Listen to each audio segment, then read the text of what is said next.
Aparam bhavto janma param janma vivasvatam katham evam vijaniyam tamadau broktamanidhi.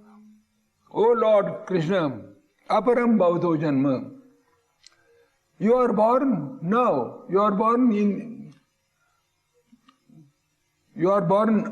new in this period. Param janma vivasvata. Vivasvan was born long ago, so many centuries ago. Katham evam vijana. How can I understand that you were explaining this yoga to him? You were not there. How you were there and explaining this yoga to him? But I was not. I don't know about that. Sri Bhagavan Uvacha. Now Sri Bhagavan places the answer before Arjuna. Bhuvani me viditani janmani taucharjunam tanyaham ved sarvani na tum vedha parandabam. This is fifth shloka. Bhuvani me viditani janmani taucharjunam. I have passed so many lives. You have also passed so many lives. All those previous lives of mine, myself, I know one by one. But you don't know, you have forgotten. You have forgotten your previous lives. You were also born in previous lives.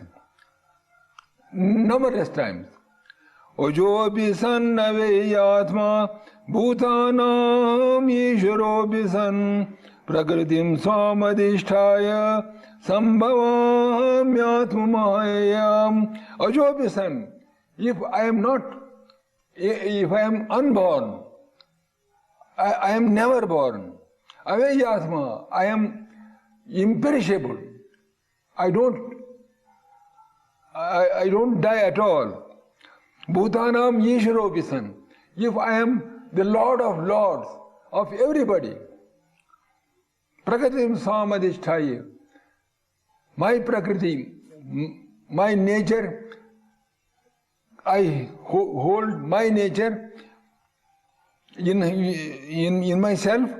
Sambhavami Asmaya. I am born by the Swatantra Shakti of my will, free will. I get birth. When I am born, I will make you understand when I take my birth in this world again and again. Yada yada hi dharmasya glanir bhavati bharatam.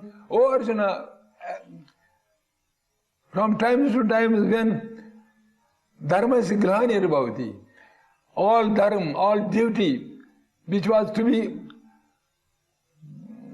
held by people who are created in this world, they neglect that duty.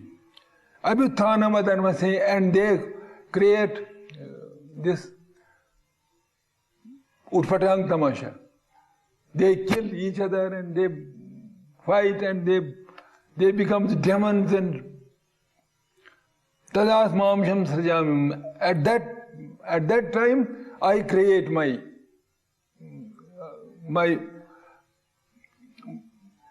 one ray to destroy all the devils in this world. Sri Bhagavan Kila, this is Abhinavagupta's commentary. Sri Bhagavan Kila Purnashat Gunyatat. Lord Krishna is Purnashat Gunyatat. He has got 6 aspects. Sarvagyata, Traftir, Anadi Bodha, Swatantrata, Nityam, Alufta Shakti, Ananda Shakti, Shadahur, Angani, Mahesha. These are 6 aspects of Lord Shiva. Sarvagyata, all knowledge. Trafti, always full, no appetite. Traftir, Anadi Bodha, knowledge, eternal knowledge. which has no end, which has no beginning, which has no this span of time. Anadi Bodha, and knowledge which is anadi, which is beginningless and endless and spanless. Swatantrata, he is always Swatantra. Alupta Shakti, and his energy does not get exhausted by utilizing. If he utilizes his energy does not become weak. These are 6 great aspects of Lord Krishna.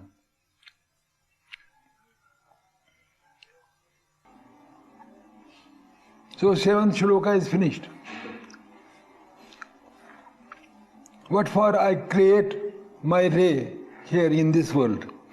Paritranayi sadhunam vinashaya dushkratam dharma samsthapanarthaya sambhavami yuge yuge. To protect those who are saints here and to destroy those who are sinners. For that I appear yuga yuga, from one yuga to another yuga, from that yuga to another yuga. I appear again and again. Dharma samsthapanarthaya, to see that dharma, Sanatan dharma, the ancient dharma, ancient duty is established properly in this world.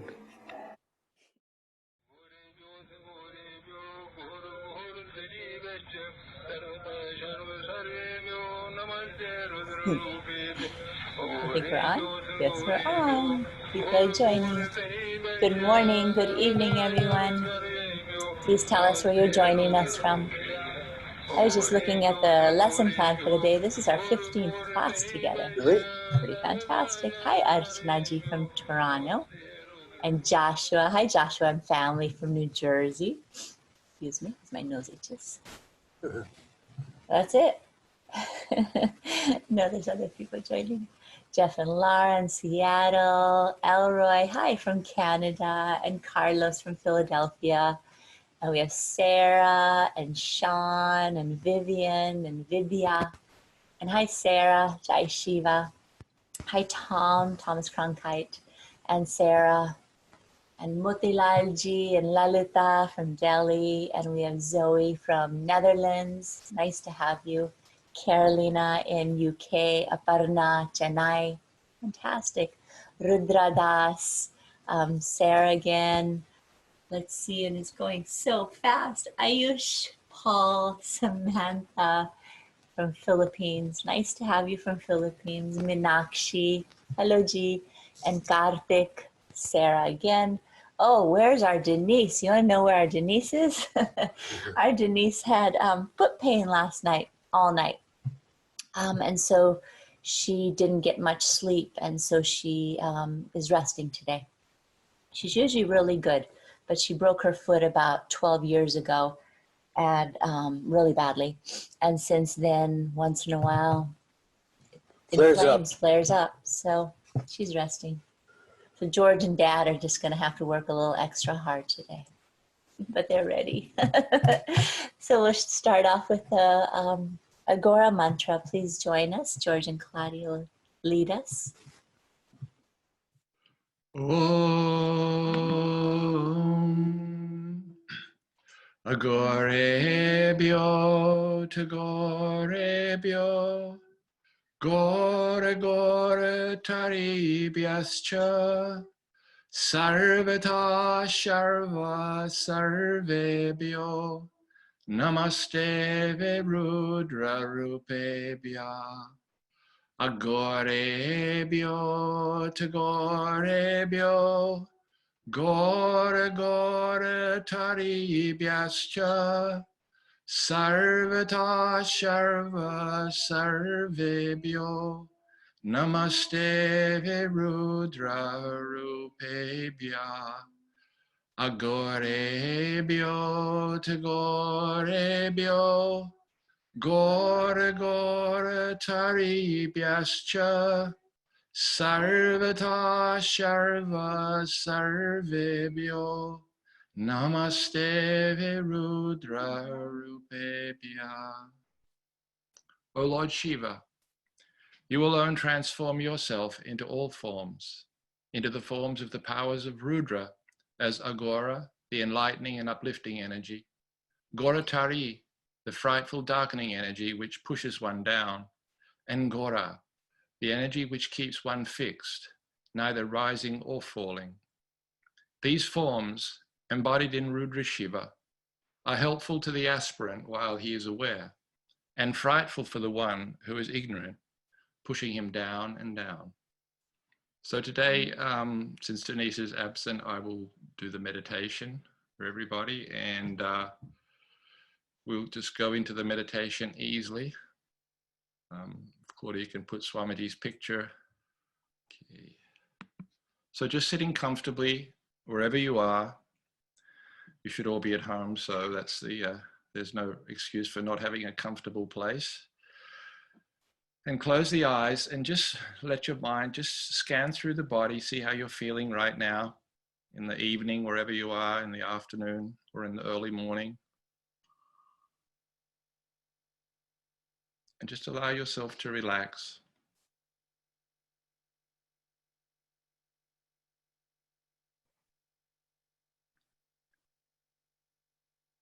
And now bring your attention to the natural flow of your breath.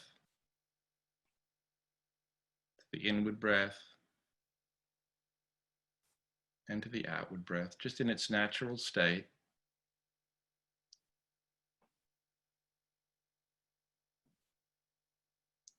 And after a few breaths, bring your attention to that point, that center between the eyebrows. It's called Bhumadhya in Sanskrit, but it's just that centered space between the eyebrows. And continue with the breath moving in and without.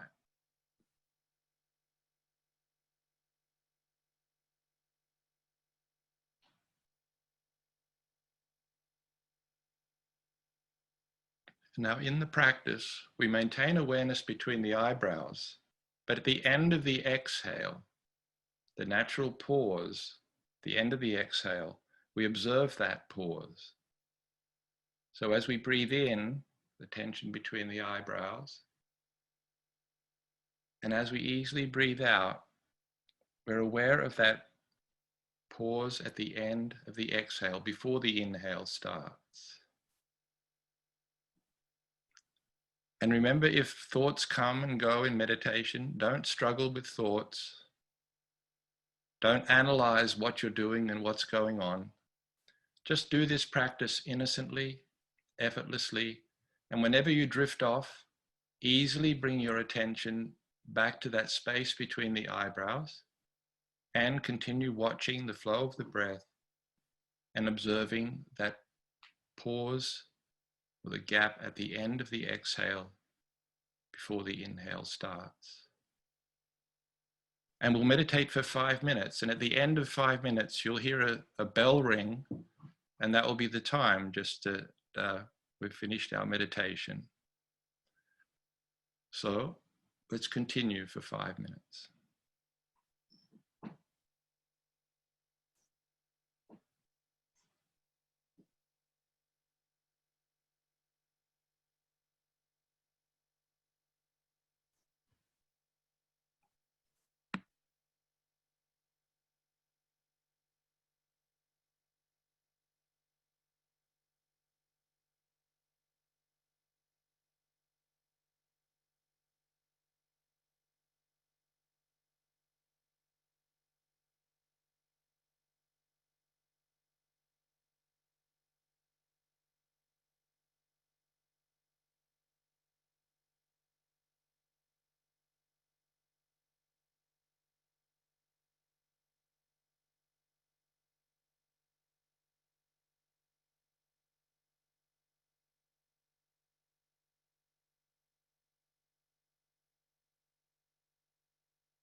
So just sit quietly with the eyes closed just for a minute or two.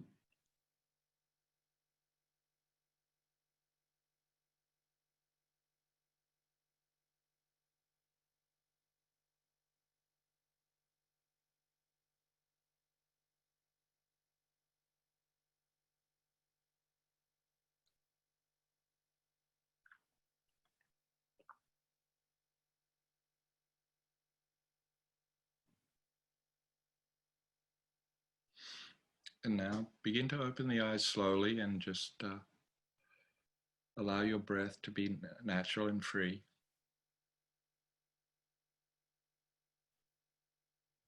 Thank you, George. So we have that short piece, right? Mom always takes an excerpt from the practice section in self-realization from Kashmir Shaivism. So do we have that piece to read? So I'll continue. This again is from the book Self-Realization in Kashmir Shaivism, and the section is on practice. If you meditate upon yourself ceaselessly, remaining always attached to me, thinking of me alone, you will gain that peace which is residing in my own nature and which will effortlessly carry you to liberation. You must have full faith and complete attachment to meditation. It must not become a routine or a chore. When you are about to meditate, you must feel excitement, harsha, and be thankful to God that you have received this opportunity of beginning meditation, abhyasa.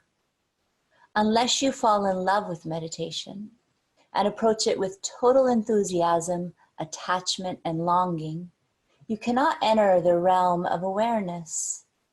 All your efforts to achieve awareness are likely to fail. They'll be useless and futile. The aspirant who is dedicated to this glorified state of awareness and maintains peace and harmony will attain that nirvana which abides in the kingdom of the Lord.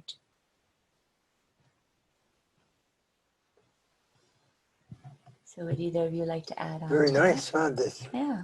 I said, in this, it's all about enthusiasm. I like this idea of enthusiasm.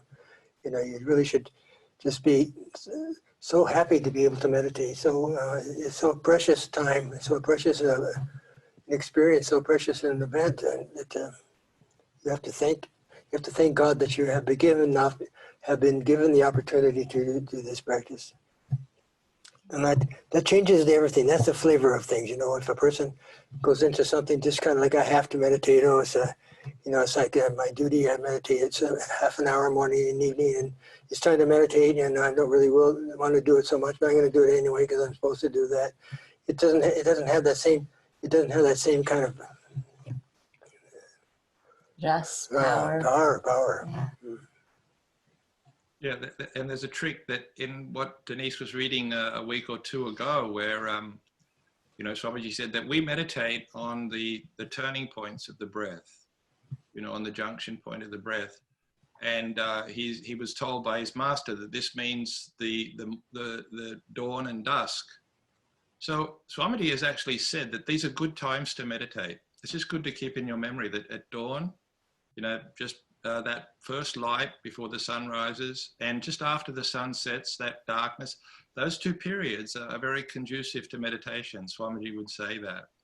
And keep in mind that when you first start to meditate, you do find it difficult. Like John just said, you find it, you've sort of got to find the time to meditate. And it's sort of a little difficult to fit your spiritual practice into your daily life. And as you meditate more and more and it grows and grows and grows and grows, you find you reach a stage where you want to meditate. It's such a joyful experience. And you find that fitting your daily life into your spiritual life becomes, that you want to just be in that state. And that's in Kashmir Shaivism. I think if you go back, it's in lesson 10 that we did in this Bhagavad Gita. There's that small clip that Denise found about meditation in action. And that's the saving grace here, that you can do it any time. You must have your sitting meditation, but meditation in action is really, really important. I'd advise everyone, if you get the chance, all the previous lessons are there, but lesson number 10 in that at about 10 or 15 minutes. There's that section. Are you sure it's 10 and not 9, George? You have such an amazing memory. Oh, poof, sorry, keep on going. I can Fantastic. remember. I can remember everything, Denise. Oh, that's awesome. Pertaining to what you're talking about right now, Joshua has a question, and this is a really good one because I go through this too. Is any advice about how to best maintain awareness on the breath throughout the day in the midst of activity? I have moments of clear awareness. I do too, very few though, but regularly feel carried away in the seas of everyday life and forgetfulness. So I just wanted to mention one thing, and then the two of you, please.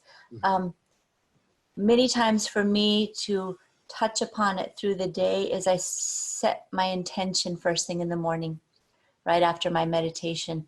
And somehow that stickiness of it, or that creating, setting up the whole day, visualizing the whole day, allows me to come back to that awareness of breath through the day, and then I forget.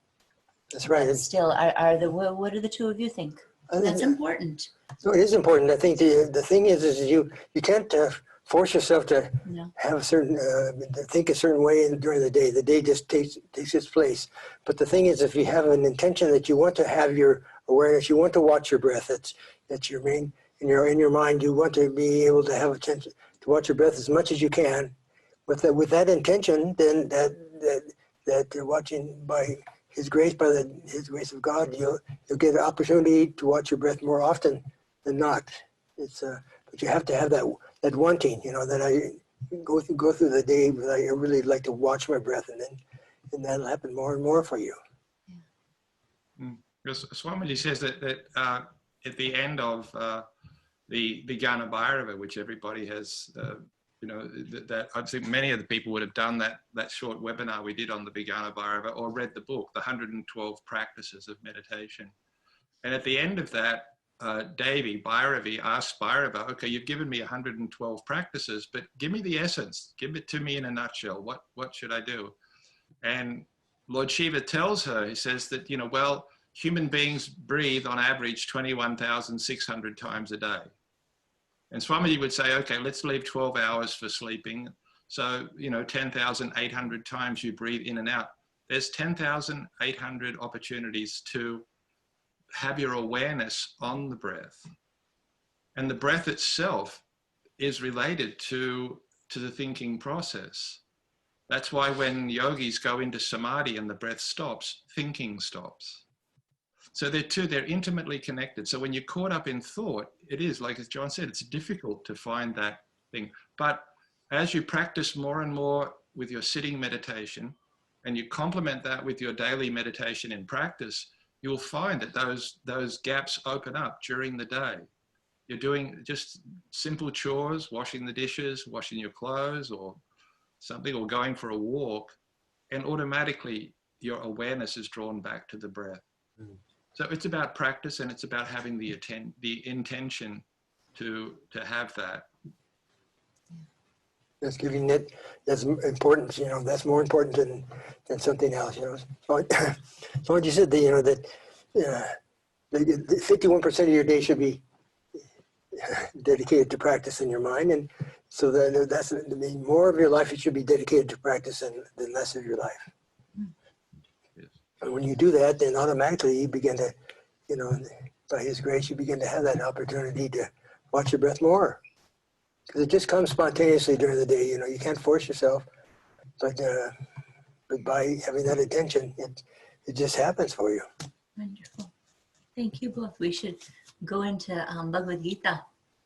Yes, Swamiji sharing the Bhagavad Gita. Do either of you have like a few sentences, synopsis of what we're going into or what we came from? Well, yes, he's still. We said that for the rest of this chapter, Krishna is answering Arjuna's questions about what's the nature of an enlightened person? What's the nature of somebody in the state of Parabhairava? What does he do? How does he act? And remember, there was this thing before, which was about like you call him a cook. If you have a cook, is he a cook 24 hours, or is it just a name? Is it just some label that you put on him, or is he really a cook? So this is going to logic. This is Nyaya and the system of, you know, logic that comes up in this chapter. And that's why Swamiji was almost like, remember he said, oh, should we skip these verses and we'll just go on to the third chapter? But John said, no, we should do it. So so he talks this first part about, you know, being a cook or being a yogi. It's a little bit, you know, going on. And then Swamiji gets into the idea of, you know, what meditation is and what a yogi is. So Wonderful. we can go ahead. Okay, thank you, George.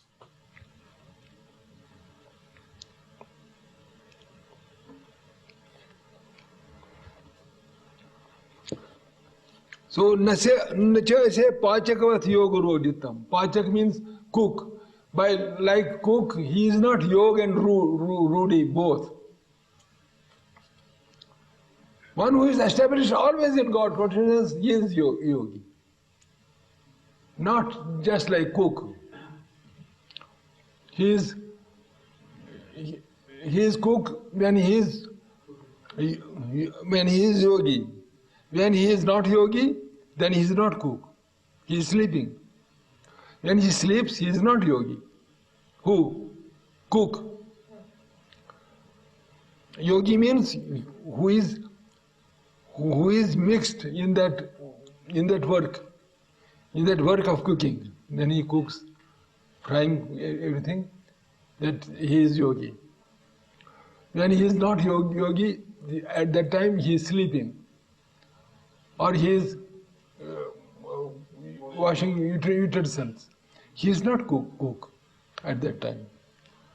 Like that, the one established in God consciousness is not that. He is always there. He is always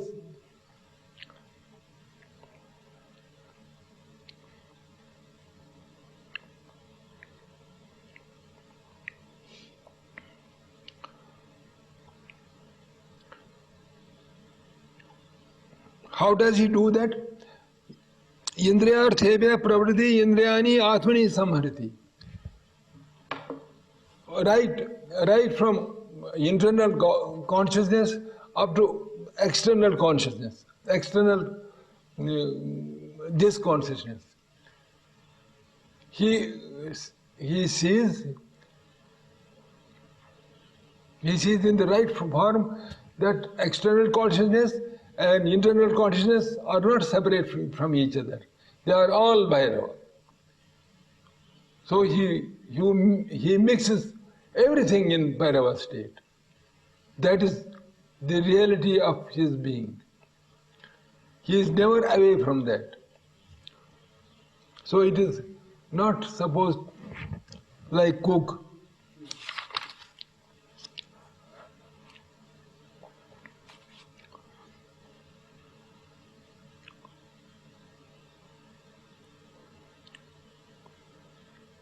One who is tapasi, one who is given to penance.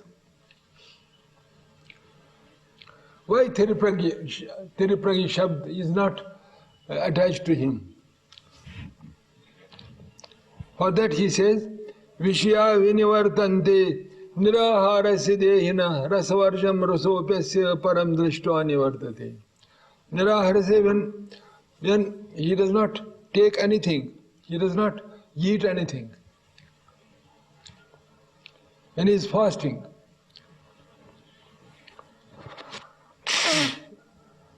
at that time, for him, there is no choice to eat something. There is no choice. One who has no vigor, when he has lost vigor, he has no choice to enjoy the worldly enjoyment. For instance, one who is fed up of his body is always aching and he is fasting, he has no appetite, his appetite is gone for good. and who does not even digest water, for him there is no Vishay. If somebody comes, for him, let us go and see picture. He won't see picture. He is fed up with all these things because he has no choice.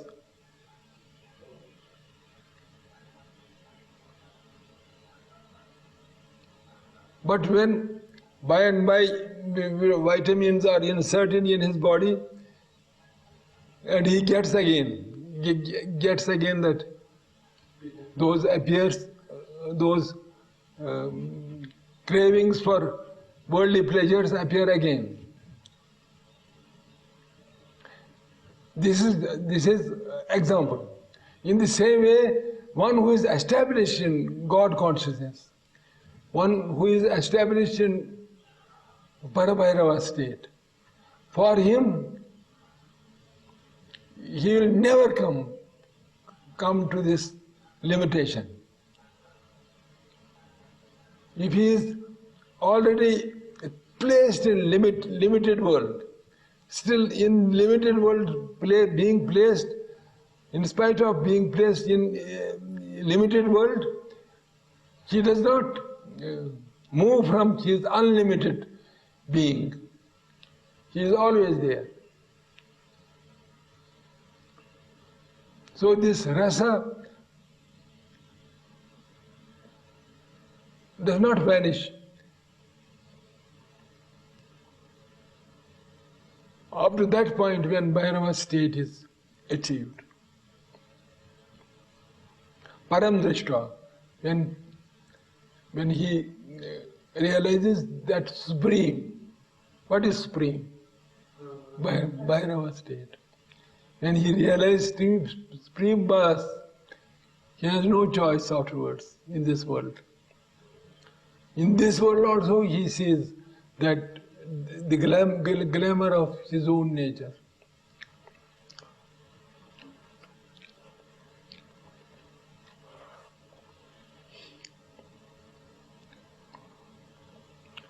Yatasyapi kaundeya purushaihi vajadam indriyani brahmadhini harandi brasabhamanam. Tasyapi, that tapasi, one who is tapasi, one who is absorbing that austerity, penance. Although he is with knowledge of God consciousness, but in Indriyani Pramathini, these organs are looting him. Harandi Prasmamana, and his mind is focused in worldly pleasures at once. So tapasya, the penance, by penance you cannot be established in the state of Parabhairava. By penance. Penance won't help. There's George. There we are. I think we're talking about this. This is an ontological state. This state of the reality of that yogi now, that who's a real yogi. We're talking about that a person who is a real yogi. Every moment of his life is filled with that yoga. And what is that yoga? That yoga is that oneness of his own being. And I guess I want to bring out the point that this is not something other. This yogi has some experience, and he's sitting here, and then he has an experience of something else separate from himself. What his experience is he becomes that reality, because that is his own nature. It's who he actually is. And so once you become who you actually are, then there's no going back, I guess we could say. I mean, that's the point of this, is that And once you're in that reality, because that's who you always were. And in fact, in our tradition, we hold that when a person has that full realization of his own nature, that part of that realization is the fact that he was always there. You know, that he was never not there. That it was never not. He was never just lost. You know, and so that fullness of that reality is so complete that I mean, I don't even know if the word complete works, because it just becomes, he becomes that person who he is. Yes. Yeah, it is. And then he has that always in everything he does, and he sees it in everything. I mean, that's the greatness of this. This is, he sees it. He sees himself in everything. Because this one reality is his own being. And so this world, this table here that I'm sitting in front of, that's my reality. So I see myself, and so I see myself filled in you. I see myself filled in this television, whatever. You know, it's everywhere. It's the reality of my own being is permeated everywhere. And that's a yogi. That's a yogi. Yeah, the sense of insideness and outsideness disappears, because we always, in our limited state, feel that this is me. I'm walking around and I've got all this inside stuff going on. I got my pains, my pleasures, and these are my actions. But that yogi, the sense of insideness and outsideness disappears, and they live in that state of universal consciousness, which is everywhere, not only just inside and outside of them, but inside and outside of everybody else. So they see everybody else within them, in a sense, although there's no within and without them, but you know, everything is contained within that state of parabhairava, which is universal state of consciousness. He went into that, and this idea, the reason this idea of tapasya, Kashmir Shaivism was very much against really struggling with the senses, and this is why even the great masters of 1,000 years ago copped ridicule off those who were really, you know, bent upon, you know, standing on one leg for 10,000 years, as they say in the Puranas, or hanging upside down, or standing in water. All of these real tapasya penances, and Kashmir Shaivism looked at, no, your senses, your organs of the senses they're divine. Give them good food, give them good music, give them good surroundings, not to you know, adulterate them with unhealthy things, but feed your organs of the senses. And that's why he said that those people who do that, their senses are looting them. They're taking away all that rasa, that joy. And the rasa for the person in parabhairava state is that bliss of consciousness is everywhere, and the bliss of creation is everywhere. So it's a very unique approach to that. And you know, this started 1,000 years ago. It was a revelation for those who wanted to you know, understand, you know, that consciousness was everything. Beautiful, thank you. There's a question, stepping back to when we were just discussing breath, that has to do with that, and I'm sure others would want to know about this. Is Deepak, he says, why is watching the breath so important in Kashmir Shaivism? Is it not awareness, or is it not the knowledge that cuts through ignorance more important? Meditation is at its best a tool to still the mind. Yes, but the meditation is, you could say it's a tool, but what happens is that by watching your breath, you strengthen your own awareness. And because what we want to have happen here is we want the fact to be that there's somebody watching the breath. It's not just, you know, watching the breath. You know, you can't be saying that I'm watching the breath if there's nobody watching the breath. And so by the very fact that you're watching the breath, that means that state of awareness of your own subjectivity becomes strengthened, because it's but the power of your own subjectivity that you can control your thinking, that you control your state of being in the world, and it's a platform for moving forward. And so, yes, it is an awareness. It is knowledge. It is a knowledge, but the knowledge comes out of that, the reality of that self, and we want to strengthen and make that the reality of that self permanent. You know, I mean, because we lose it all the time during the day. We we've been talking about watching our breath or watching it, how it comes and goes. You can watch it and then you forget to watch it, and your mind goes on to something else. And so that's how it, for a normal person, that's how it works in this world. And so what you want to do is you want to be able to watch your breath and strengthen your awareness in such a way that you are in control of your thinking, rather than being controlled by your thinking. That's a big part of it. Yeah. Right? Yeah, breath and awareness are one and the same thing. The junction, especially the junction point, which is emphasized over and over and over again in Kashmir Shaivism, that's the seat of consciousness, that's the seat of awareness.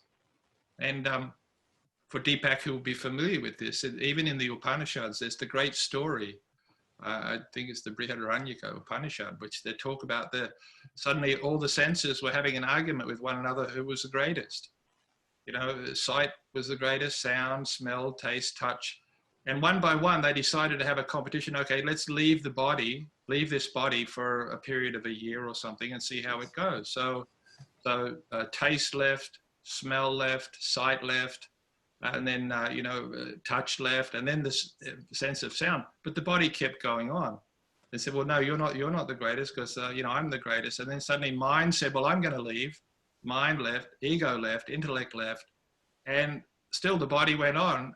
And then suddenly there was a voice that said, well, what if I leave? I said, who are you? He said, well, I'm prana. I'm breath. I'm life force. And the moment prana just started to move, they all yelled, no, don't go. Because that is the subtlest, and that is the first impulse out of universal God consciousness, Shiva and Shakti, permeating the whole universe. It is spanda there. It's just this pulsation. It's not, you can't call that breath. But in order for Shiva and Shakti to come out and manifest in the universe, the first sprout was prana. It's called pranan Shakti. It's the life force of breath itself. So the breath is everything. And for those who know that Upanishad, you could correct me, I probably said the wrong one, but that's a very good illustration. Yeah, it's great practice too. I remember that you did that. Yeah, so what's happened here, we realize that what a human being has been given in this world is all these tools, to come back to that reality of his own nature.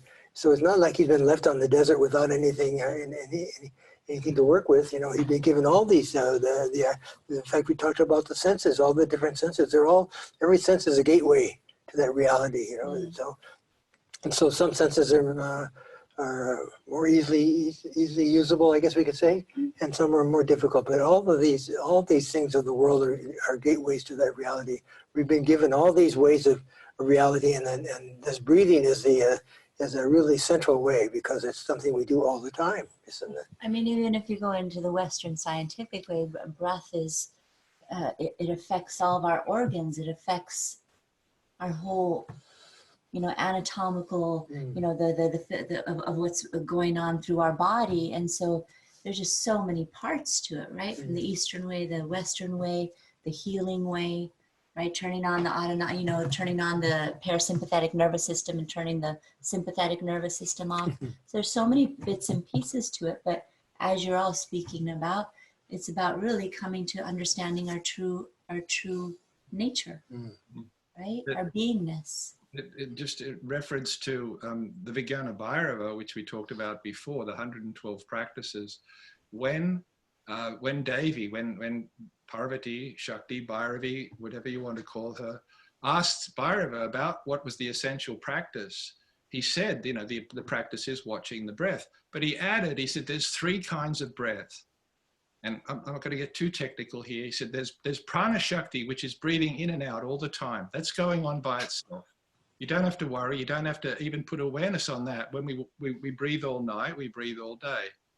Then there's another breath called Prabhu Shakti, which is handled by Lord Shiva. You don't have to worry about that either. That's the underlying breath of everything that's everywhere. But he said Atma Shakti, which is the awareness of breath, is the one that you have to control. You have to think, you have to be aware of the breath. It's the in-between thing, and that will carry you to that state of your own universal nature. And this is in one of the last verses, 155, verse 154 or 155 in the Vijnana Bhairava, where she's asked, what's the essence of this? So the essence is the awareness of breath, and that what we call Atma Shakti. Atma means your soul, your individuality, your I-ness, is placing its attention on the breath, something that you can do, because you can't do anything about the normal breath. You know, as you say, when you lose your awareness and you're running around during the day, you're breathing. It's just happening automatically. That's called prana shakti. That goes on for everybody from small bugs up to, you know, Sada Shiva. Yeah. Wonderful. Thank you. We should go on to part 2. Otherwise we won't get to part 2 of Swamiji with the Bhagavad Gita. That's wonderful, everyone. Thank you. And then we'll answer some more of the questions or share. This is trick. How you are focused in Parabhairava state. By awareness. Not by weeping. Not by laughing. Not by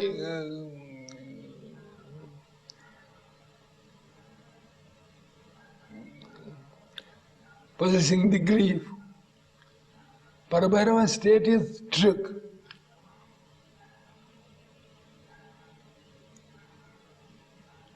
When you lose interest in other things, then Parabhairava state. That is the Parabhairava state. That cannot be observed by penance. Penance are not successful there.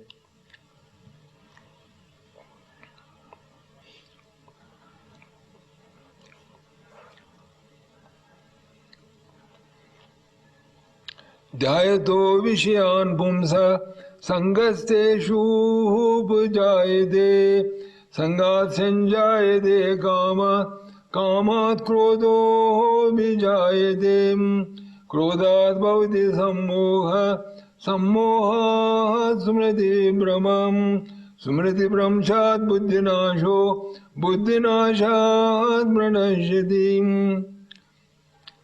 Anybody who is thinking of one who is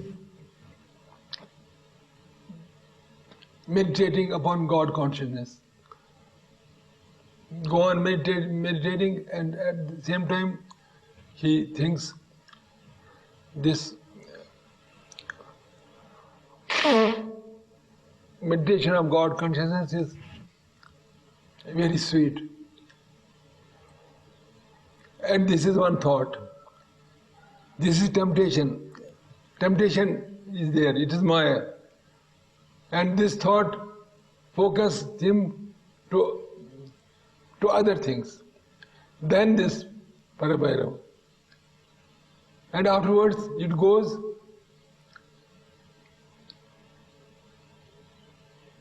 There was something like that. He goes, this samskara, it gives move to another samskara and a samskara, and he is on inferior plane of world. Meditation is sweet? Not meditation. He is dragged away from God consciousness by and by. This is the Maya. You must be so alert and so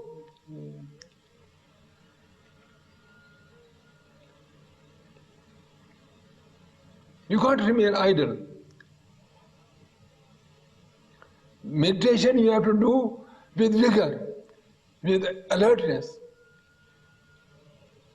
If alertness is a bit lessened, gone, it will carry you to ordinary course of being. You are just like dogs in the street. There is no God consciousness. So this is trick. This is trick where there is Shaktipata. When there is Shaktipada, you are focused.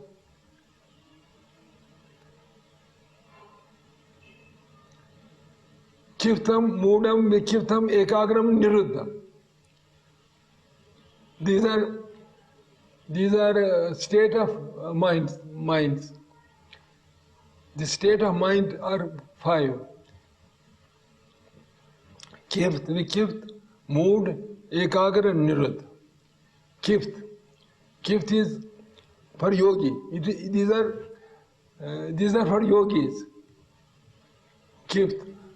Om Namah Shivaya, Om Namah Shivaya, Om Namah Shivaya, Om Namah Shivaya, Om Namah Shivaya, Om Namah Shivaya, Om Namah Shivaya. I had been there. I'll go to some other shop tomorrow. Om Namah Shivaya, Om Namah Shivaya, Om Namah Shivaya, Om Namah Shivaya, Om Namah Shivaya. Oh, Denise is very good.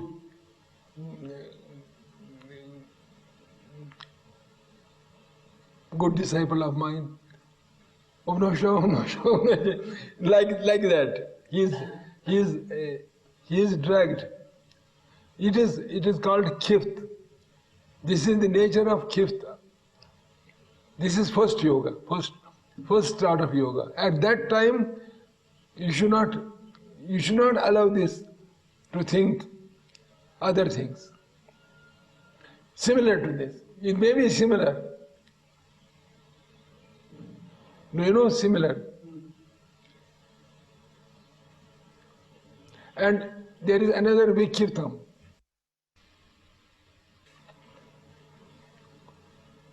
Vikirtam is Om Namah Shivaya, Om Namah Shivaya, Om Namah Shivaya, Om Namah. What are you doing? Om Namah Shivaya, Om Namah Shivaya, Om Namah Shivaya, Om Namah Shivaya. I have to go there, no, Om Namah Shivaya, Om Namah Shivaya.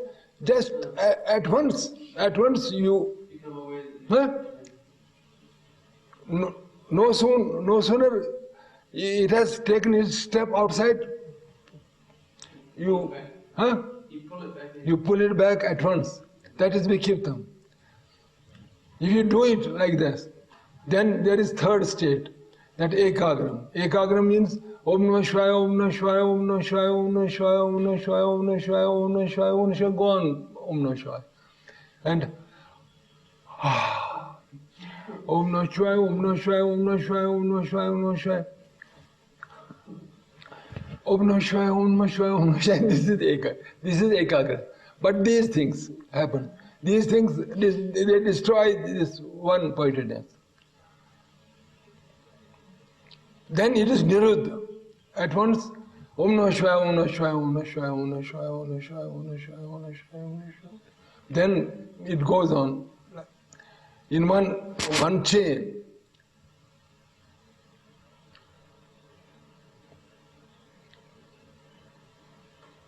He says in that Yatro paramte chitam niruddham yoga sevanat. At that time, when by yoga abhyas, it reaches the state of niruddha, of the fifth state of yoga. What happens then? Yadrchaiva atmanatmanam pashanatmani tushade, where he realizes his own nature and he is enjoying this super consciousness of that nature. Sukham atyantikam yatyat, and that glamour of that Sukham means godly, not pleasure. Can't say pleasure. Huh? Super pleasure? Yes.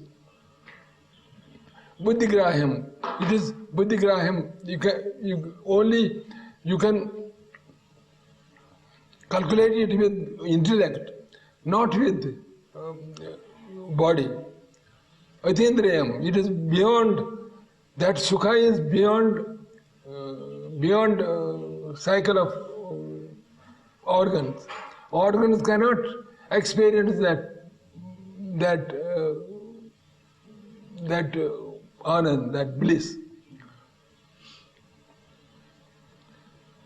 And once he is established in that, Na chalati tattva. He is not moved at all.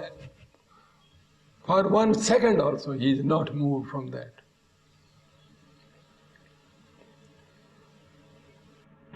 But to achieve that state, you have to have that Shaktipat, isn't it? Shaktipada means you have to maintain your vigor, you have to maintain your will. There must be firm will. That is Shaktipada. Shaktipada is not derived from other sources. You have got Shaktipada. You have got power of Shaktipada to have it. You possess it with vigor, with force. Because you have got that power. But you don't like it. You don't like it and go on meeting others and everything.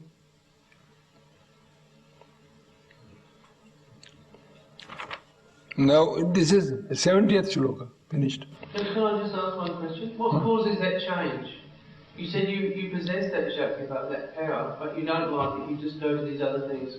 What makes that change when you suddenly just, you're not worried about these things and you dive into When Shaktipada comes from within.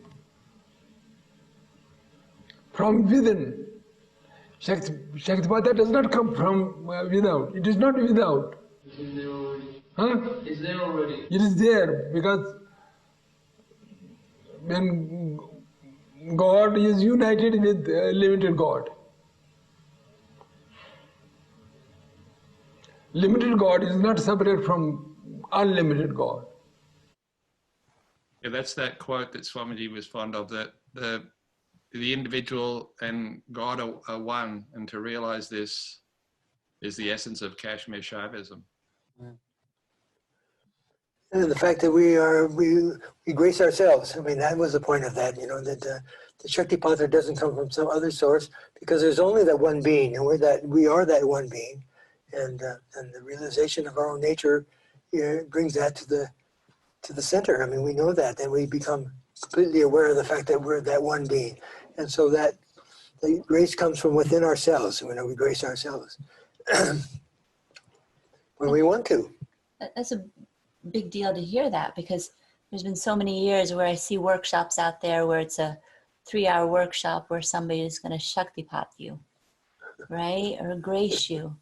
And I always used to get so surprised. I'm like, but that's not how it's taught in Kashmir Shaivism, right? It's not coming from up there. It's not coming from over there, like Swamiji says, or below there.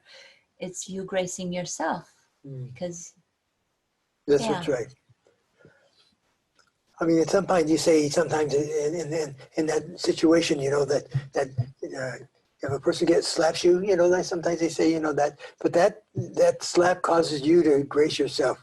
Doesn't, that's not, that the grace is in that slap. The slap isn't the grace. It wells within you. It's all, you are this being. There's only you. You are the slap. You are the slapper, the slappee. What slap? What are you talking about? Are you talking about how some of the teachers in India would do a pat or a slap, and that was the Shaktipat? Is that what you're talking about? Okay, George. Well, great masters can do that. They can slap you into that. Swamiji once said, that Swami Ram, his great grandmaster, could take a stick and beat you into enlightenment. And I laughed and I said, Swamiji, grab a stick and do that to me. And he just laughed and said, no, I'm too compassionate. I don't want to see anyone suffer. But, the whole idea of Shaktipat, which is, it is an internal thing, and it's your own grace. You're gracing yourself. And that's the realization that comes when a person reaches that state of full realization. The first thought, Swamiji said, that comes is that I always was realized. That this ignorance was just an illusion. It wasn't some substance. It was just incomplete knowledge of who I was. It was just differentiated knowledge kept me in ignorance, but it wasn't a substance. It wasn't a thing. It wasn't because I had a bad shoulder or I had a bad backache or I had, all these physical things. It was just a lack of fullness of knowledge. Nice. Very nice. So here's some questions that have to do with what Swamiji was just speaking about, and the two of you were as well. So Ben here says, so those gurus who grant Shaktipat, which is real, is really, if authentic, it only opens your own pathways to Shaktipat. I think that, what do you think, George, about that? I think that, absolutely. There was one very famous guru who used to give Shaktipada, and he was aligned with Kashmir Shaivism. And he visited Swamiji twice. And at the end of his life, he visited Swamiji about 3 days before he actually left this world. And he left the ashram in Kashmir, went back to his place. Most people will know who I'm talking about, in Ganesh Puri. And when he was there, one of his chief disciples asked him, she knew that he was leaving this world, said, what should I do? And he said, you should race back to Kashmir and you should study Kashmir Shaivism with Swami Lakshmanjoo. And this lady, elderly lady who'd been around this teacher for more than 20 or 30 years, came back to Kashmir for the next 3 or 4 summers. And she was there for 4 or 5 months each summer. And she studied deeply with Swamiji.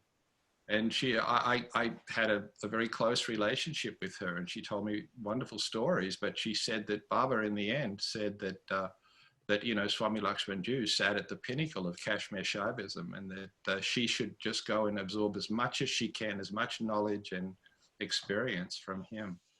And she did that. So that it's not invalid that a teacher can do that, but John just said it opens up your own pathway of your own Shakti within yourself.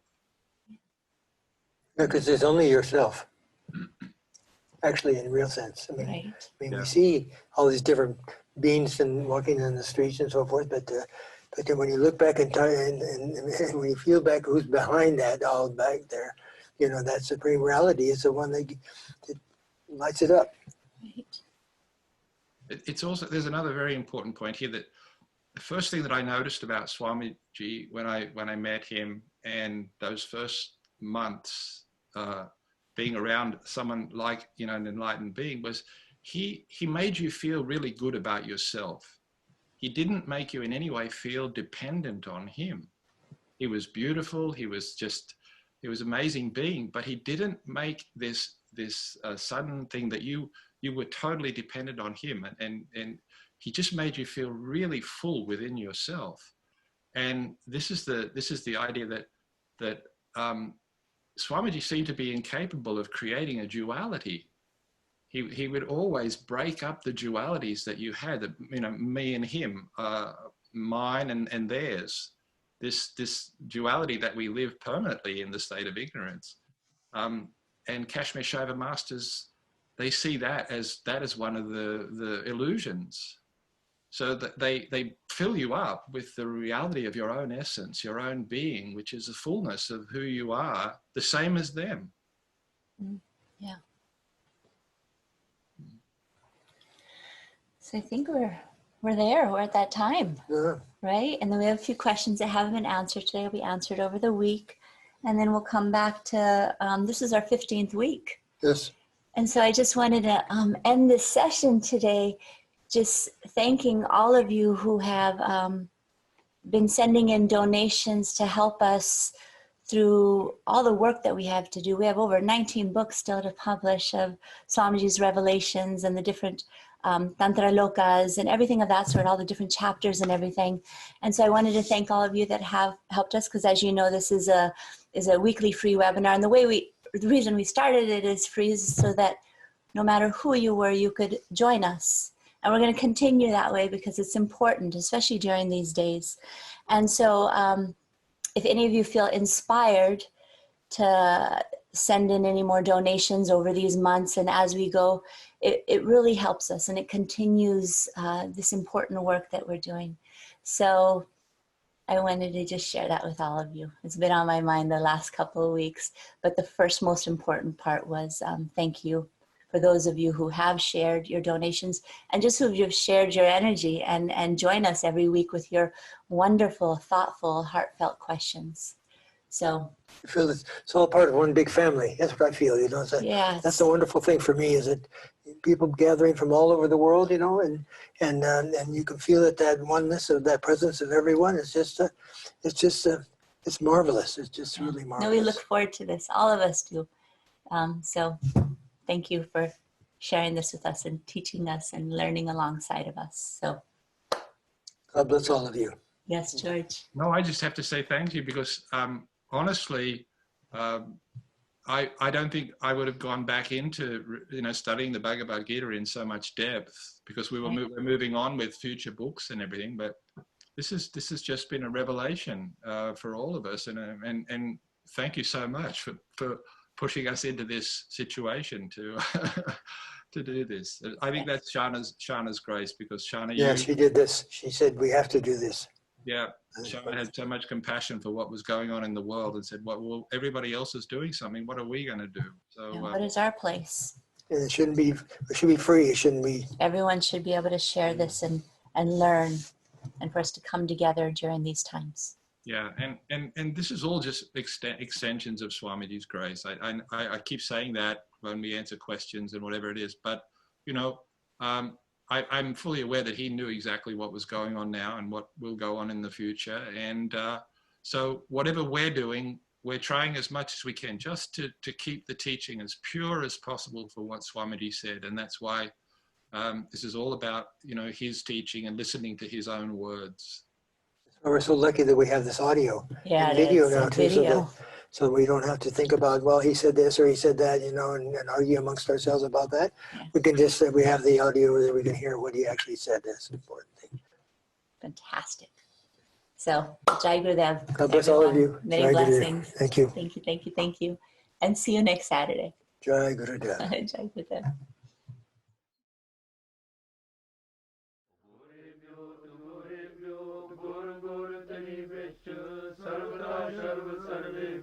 Namaste Rudra Rupebhya Gorebhyo to Gorebhyo Gor Gor Tanebhya Sarvata Sharva Sarvebhyo Namaste Rudra Rupebhya Gorebhyo to Gorebhyo Gor Gor Tanebhya Sarvata Sharva Sarvebhyo Namaste Rudra Rupebhya Gorebhyo to Gorebhyo Gor Gor Tanebhya Sarvata Sharva Sarvebhyo Namaste Rudra